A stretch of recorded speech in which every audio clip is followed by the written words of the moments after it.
IELTS reading solution in Gujarati step wells. આપણે અત્યારે હવે 6ઠ્ઠા નંબરના ક્વેશ્ચન પર આવ્યા છીએ, જ્યાં તમારે એક વર્ડ લખવાનો છે, વન વર્ડ ફ્રોમ 6 to 8.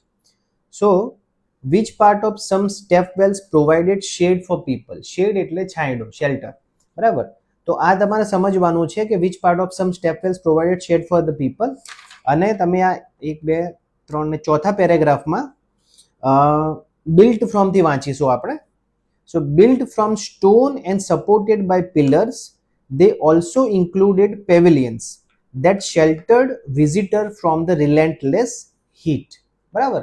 તો આ વાક્ય ક્લિયરલી એક્સપ્લેન કરે છે કે જે સ્ટેપવેલ છે એની અંદર પેવેલિયન્સ ઇન્ક્લુડેડ હોય છે કે જે વિઝિટરને શેલ્ટર પ્રોવાઈડ કરે છે ફ્રોમ ધ રિલેન્ટલેસ હીટ.